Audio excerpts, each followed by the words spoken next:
adequate housing for us. So for those people who are not in whole and adequate, I think this is what your architects should think about that. Should be an adequate level of housing for people to live in. There is some rules to guide this kind of building technology, light, ventilation. Because my daughter, my eldest daughter study as an undergraduate of architecture here, just graduated 1 year, okay? I know that the building technology, things like that, she studied about that. And I look, when we talk about this kind of things, when we do some project, you have a regulation like that, but in the real life, this kind of regulation will not apply. So let me show you a video. It's just a competition by Nikon. So show you, I would say, what is the inadequacy of this kind of housing in Hong Kong? Just still photo, but the photo is quite impactful. Okay, I will show you just 2 minutes of that.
It is not the traditional Wong, it is the older version of that.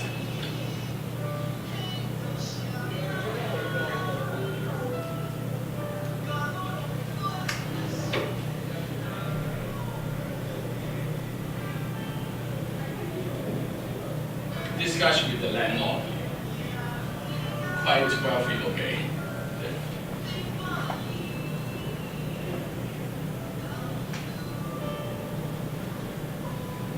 And it is the older version of the cage home, Long O.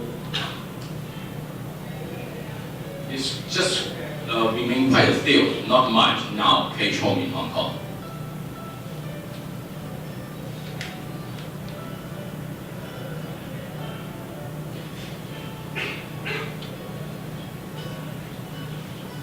Another kind, rooftop, 天台屋.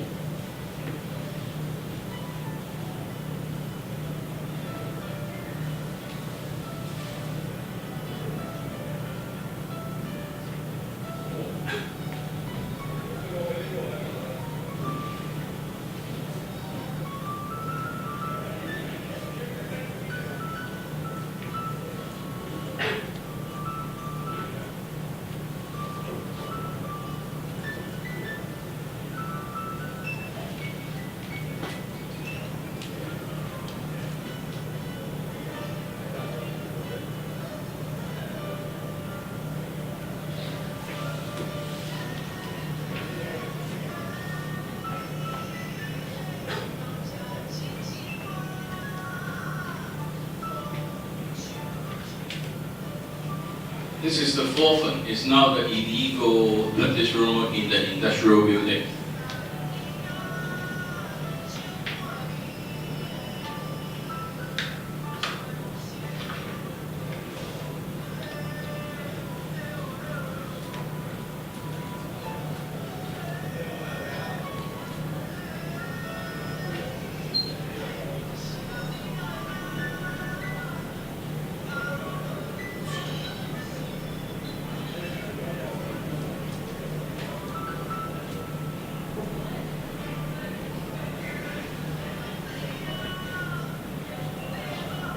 So this is 尖沙咀, just out of the cultural center, 文化中心.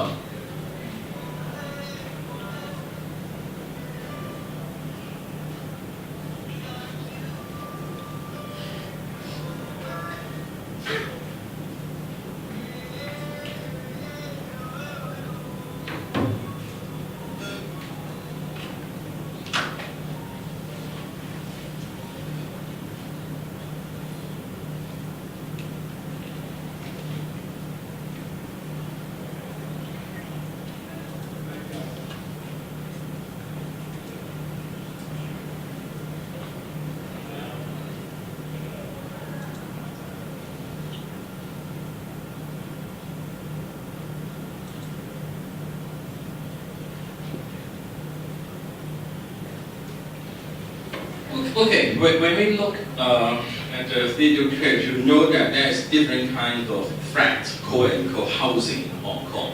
But many of our people in Hong Kong, they are not live on the streets, but live in this kind, I would say, call it a substandard housing.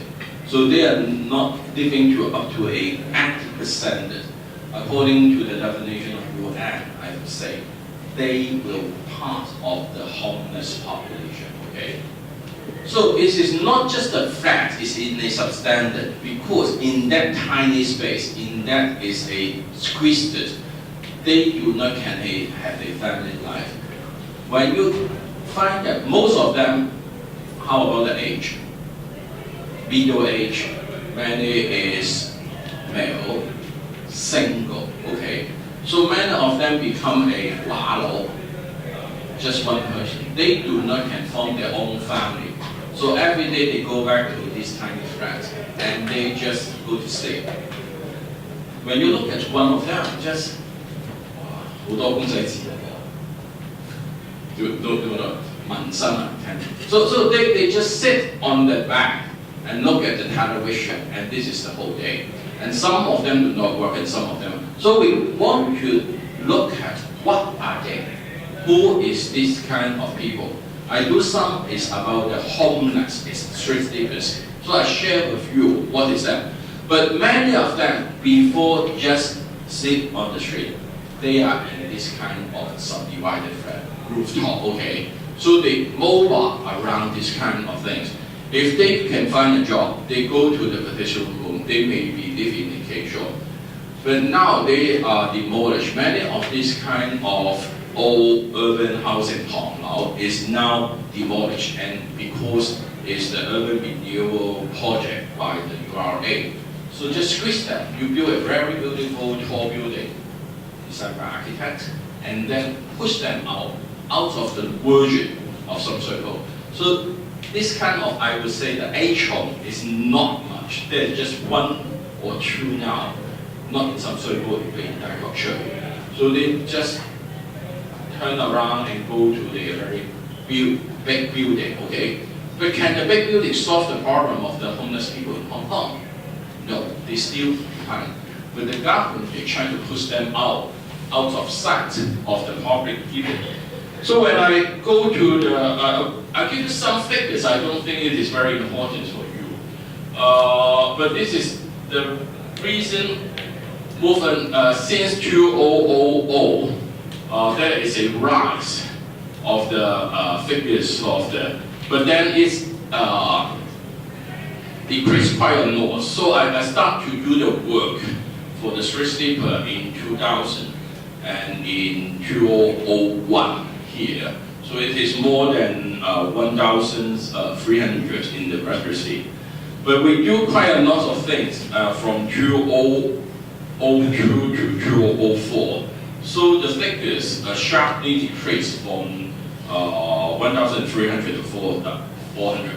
Because in that year, I tried to advocate is for a new street sleepers service. Before that, the old street sleeper service is performed by the social welfare department, the government. What they do, I would say it's a trick or it is a joke. They will go to visit the street sleepers. They will say, we do OT work, we do overtime, but the the official time is 5 o'clock. So they will go to visit the street sweeper until 7, so 2 hours. Good for a civil servant. But when we go to visit the street sweepers in 2000, we call it the late light street sweepers because they are not the old one, they are not the mental illness, they are not the drugs abuser, they are just ordinary people because they become unemployed. They cannot pay the rent. So I would call them new homeless people. They are economic homeless. So they just no money to pay the rent, they just live in the park. So when do they go back to the location when they sleep is 11 o'clock at night, okay? Not night, it's just 1 hour before the midnight because this is not so noisy, this is not so crowded on the street, so they can take. And it is also a norm, just like the case in the cultural center, okay? You can go there to sleep, you and me, okay? But you should be after the show time. The show will be end by 10 p.m. So you can go there to sleep at 11.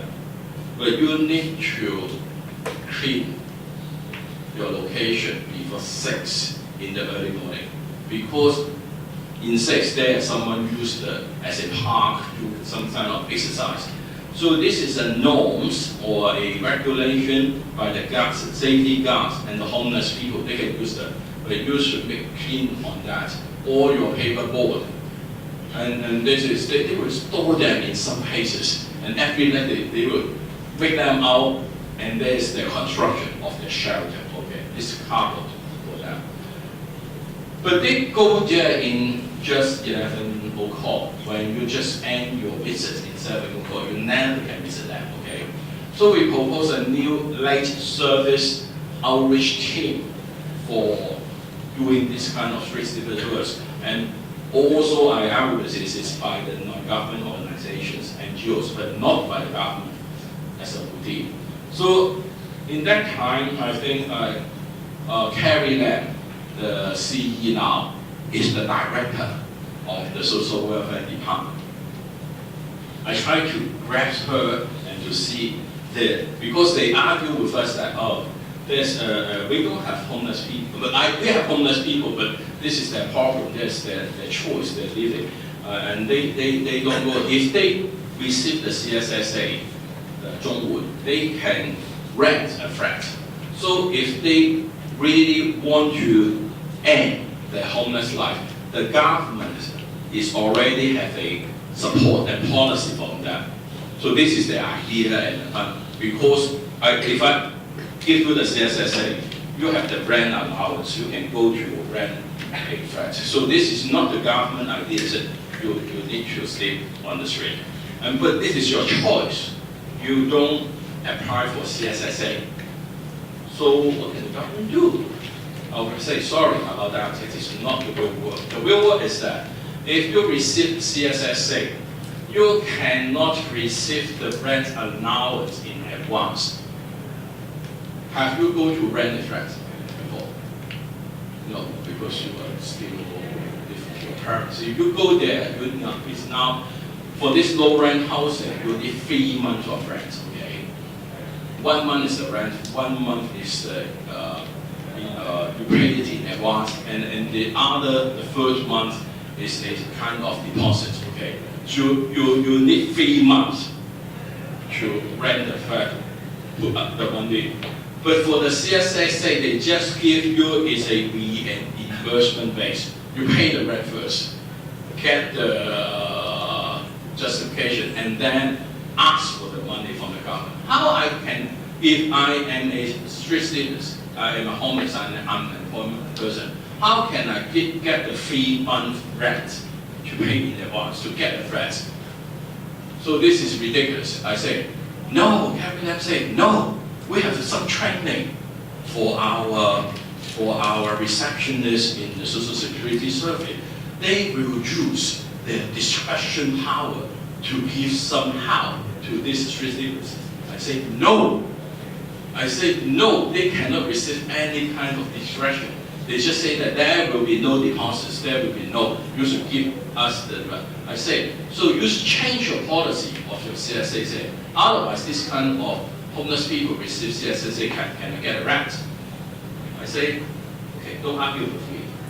I just put you to the I say, you randomly pick one. I ask him or her to say, can they get this kind of CSSA support for the rent deposit? So I luckily picked 3. 2 of them have applied for CSSA, and 2 of them 100% say no.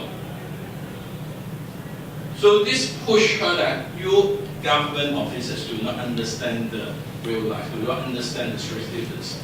So she think that we push them and change them to think about what kind of service do we want to provide to the street citizens. So we successfully we need some money for them to